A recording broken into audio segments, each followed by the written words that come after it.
안녕하세요. AI, 블록체인, 그리고 스테이블 코인 이 세 가지가 만나서 세상을 바꿀 거라는 얘기 요즘 정말 많이 들리죠. 네, 정말 뜨거운 주제입니다. 특히 그 컨센서스 2025 컨퍼런스 논의를 좀 자세히 보려고 해요. 이 기술 융합이 그냥 가능성 수준이 아니라 어떻게 진짜 사회 경제적인 변화를 만들고 있는지. 그렇죠. 특히 그중에서도 파이 네트워크, 이 파이 네트워크가 제시하는 비전이 좀 독특해서 주목해 볼 만한데요. 맞아요. 단순히 뭐 코인 가격 오르내리는 걸 넘어서 이 기술들이 여러분의 디지털 생활 자체를 어떻게 바꿀 수 있을지 거기에 초점을 맞춰서 한번 깊이 들어가 보죠. 네, 좋습니다. 그 컨센서스 2025에서는 파이 네트워크의 니콜라스 코칼리스 박사도 있었고, 뭐 웰레이 카이다이, 에릭 와이너, 데이비드 필즈 같은 여러 전문가들이 모여서 정말 열띤 토론을 벌였어요. 그 얘기 들었어요. 코인데스크 트위터에 올라온 코칼리스 박사 영상이 다른 유명 프로젝트, 예를 들면 체인링크보다 조회수가 훨씬 높았다면서요? 4배 이상? 네, 맞아요. 28만 뷰가 넘었으니까요. 체인링크는 7만 8천 정도였고요. 이게 뭘 의미하냐면 그만큼 파이 네트워크 커뮤니티의 관심이나 영향력이 상당하다는 거죠.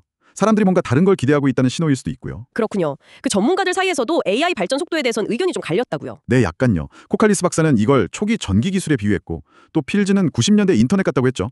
아주 초기 단계라는 시각이랑 이미 어느 정도 기반은 닦였지만 폭발 직전이라는 시각. 그런데 와이너는 또 아이폰이나 앱스토어 출시 시점에 비유했다면서요. 좀 더 최근에 파급력 있는 변화에 빗댄 거네요. 맞아요. 하지만 중요한 건 뭐랄까, 속도에 대한 관점은 조금씩 달라도 이번엔 다르다. 과거 기술 혁명보다 훨씬 빠르게 우리 삶을 바꿀 거다. 라는 데는 다들 공감대가 있었다는 거예요. 기존 인프라가 있으니까요. 음, 그러면서 이제 AI 에이전트 시대 이런 얘기도 나왔다면서요? 네, 렐레이 카이다이가 그 문제를 제기했죠. 사람을 대신해서 막 상호작용하고 스스로 결정하는 AI 에이전트 시대가 오면 도대체 누가 이 똑똑한 AI를 통제하느냐? 이 질문이 핵심이라는 거예요. 통제 문제 정말 중요하죠. 그래서 탈중앙화가 이제는 뭐 선택사항이 아니라 거의 생존의 문제다. 이렇게까지 얘기하더라고요. AI가 스스로 막 복제하고 거래하게 되면 진짜 인간이랑 봇을 어떻게 구별할 건지, 또 가치는 어떻게 공정하게 나눌 건지, 이게 다 해결해야 할 숙제라는 거죠. 바로 그 지점에서 파이 네트워크의 방식이 좀 연결되는군요. 네, 코칼리스 박사가 그 얘기를 했어요. 파이 네트워크가 왜 모든 사용자를 블록체인 계정 쓰기 전에 다 검증하는지 아느냐? 바로 이 문제 때문이라는 거죠. 봇을 걸러내고 진짜 사람임을 증명하는 것. 이게 공정한 분배의 첫걸음이라고요. 인간 인증이 그만큼 중요해지는 거네요. 그렇죠. 데이비드 필즈도 비슷한 맥락에서 블록체인의 역할을 얘기했어요. 단순히 데이터 기록하는 장부가 아니라 AI가 정해진 규칙을 어기지 못하게 딱 제약을 걸고 또 검증하는 메커니즘. 뭐랄까, 투명한 심판 같은 역할을 할 수 있다는 거죠. 데이터 문제도 있고요. 내 데이터가 AI 훈련에 쓰였을 때 나는 뭘 받느냐. 이것도 중요하잖아요. 맞아요. 렐레이가 그 점을 강조했어요. 사용자들이 블록체인 기술 자체를 뭐 깊게 이해할 필요는 없지만 내 데이터가 어떻게 쓰이고 그 대가로 뭘 받는지 투명하게 알고 보상받는 경험은 꼭 필요하다는 거죠. 사용자 데이터 통제권, 그리고 보상. 이제 AI가 AI랑 거래하는 시대도 생각해야 하는군요. 와이너가 대안한 AI 스퀘어드, AI2 프로토콜 얘기 좀 더 해주시겠어요? 네. 에릭 와이노는 AI 에이전트끼리 서로 필요한 데이터를 주고받을 때 스마트 계약을 통해서 자동으로 처리하고 결제는 스테이블 코인으로 직접 하는 그런 시스템을 제안했어요. 중간에 복잡한 은행 시스템 같은 거 없이 AI들끼리 경제 활동을 하는 거죠. 와, 그럼 정말 데이터 보안이 더 중요해지겠네요. 그렇죠. 그래서 필즈는 탈중앙화된 블록체인이 여기서 역할을 할 수 있다고 봤어요. 특정 거대 기술 기업이 데이터를 독점하지 않고 안전하게 보호하면서도 투명하게 공유할 수 있는 기반이 된다는 거죠. 코칼리스 박사는 여기서 블록체인의 역할을 좀 더 확장해서 봤다고요? 네, 단순한 데이터 보호나 거래를 넘어서 아까 말한 그 검증된 신원을 바탕으로 가치 분배가 조작되는 걸 막아준다고 봤어요. 그래야 수천만 명, 심지어 수억 명이 참여하는 거대한 생태계가 제대로 돌아갈 수 있다는 거죠. 신뢰의 기반이 되는 거예요. 결국 들어보면 모든 전문가들이 공통적으로 강조한 건 사용자 경험이군요. 맞아요. 아무리 기술이 좋아도 뭐 복잡하고 쓰기 어려우면 아무도 안 쓰니까요. 예를 들어 뭐 복잡한 비밀번호 관리라든지 무슨 작업할 때마다 내야 하는 가스비 같은 거 있잖아요. 이런 장벽들을 없애는 게 중요하다는 거죠. 특히 와이너는 AI가 우리 대신 결정을 내리는 미래를 얘기하면서 탈중앙화된 결제 인프라가 꼭 필요하다고 했다고요. 네, 그 부분이 인상 깊었어요. AI가 사용자를 위해 최적의 비용으로 뭔가를 처리하고 또 기여한 사람들에게 공정하게 보상하고 그러면서도 사용자를 보호하려면 지금 같은 중앙화된 시스템으로는 한계가 있다는 거죠. 탈중앙화된 투명하고 자동화된 결제 시스템이 필수라는 거예요. 자, 그럼 이제 파이 네트워크 얘기를 좀 더 해보죠. 이런 여러 과제들을 파이 네트워크는 좀 다르게 접근하고 있다면서요? 네, 가장 큰 차별점은 역시 접근성인 것 같아요.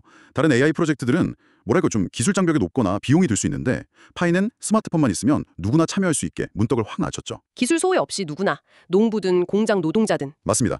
AI를 뭐 우리 일자리를 위협하는 경쟁자로 보는 게 아니라 모두에게 도움이 되는 협력자로 만들겠다는 시각인 거죠. 그럼 구체적으로 어떤 요소들로 이걸 구현하려는 건가요? 핵심 구성 요소가 몇 가지 있는데요. 첫 번째는 검증된 디지털 신원 시스템이에요.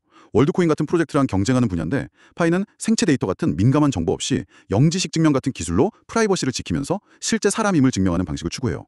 아, 생체 데이터 없이요. 그건 중요하네요. 네, 두 번째는 커뮤니티 기반의 웹3 시민 등록 시스템 같은 걸 만들고 있고요. 서로서로 검증을 도와주는 방식이죠.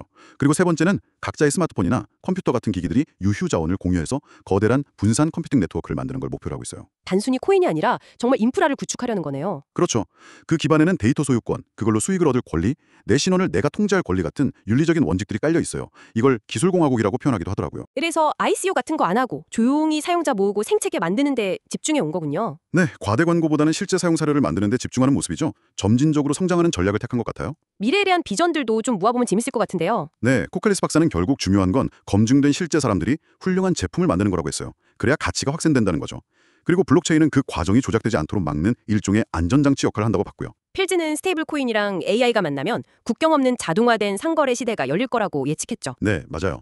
와이노는 한 걸음 더 나아가서 AI 에이전트들이 서로 비용을 지불하고 또 데이터 제공자부터 개발자까지 기여한 모든 이들과 투명하게 수익을 나눌 때 바로 그때 블록체인의 진짜 가치가 드러날 거라고 봤습니다. 렐레이는 기업과의 파트너십이 중요하다고 했고요.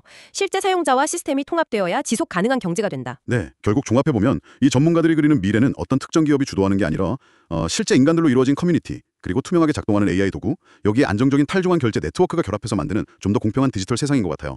심지어 블록체인 기반의 디지털 시민권이라는 개념까지 나왔으니까요. 정리해보면 파이 네트워크가 던지는 질문이 핵심이네요. 맞아요. AI가 누구를 대체할 것인가? 이게 아니라 AI는 누구에게 봉사해야 하는가? 이 질문에서 출발한다는 점. AI를 그냥 상품으로 보는 게 아니라 모두가 누릴 수 있는 뭐랄까 공공 인프라처럼 접근하려는 시도가 굉장히 인상적이었어요. 기술 접근성을 최우선으로 두는 거죠. 네, 오늘 저희가 살펴본 자료들을 통해서 파이 네트워크가 단순히 기술 개발에만 몰두하는 게 아니라 이 AI 시대에 블록체인을 활용해서 어떻게 신원을 확인하고 또 가치를 공정하게 나누고 특히 기술 접근성을 높여서 소외되는 사람 없이 모두에게 AI의 혜택이 돌아가도록 하는 공공 인프라 구축에 집중하고 있다는 걸 알 수 있었습니다. 화려한 상장이나 단기적인 성과보다는 정말 실제 사용자들을 기반으로 한 지속 가능한 생태계를 만들려는 노력이 엿보이네요. 네, 그 AI가 누구에게 봉사해야 하는가라는 질문, 기술의 능력 자체보다 그 사회적 목적에 초점을 맞춘다는 관점의 전환이 참 중요하다고 생각합니다. 그렇습니다. 이런 기술의 목적에 대한 관점의 전환, 이걸 생각해보면 앞으로 AI가 우리 삶에 훨씬 더 깊숙이 들어올 텐데요. 그때 우리가 당연하게 여겼던 기술의 역할에 대한 또 다른 어떤 가정들을 좀 재평가해볼 필요가 있지 않을까 이런 생각이 듭니다. 이 질문을 여러분께 한번 던져보면서 오늘 이야기는 여기서 마무리하겠습니다.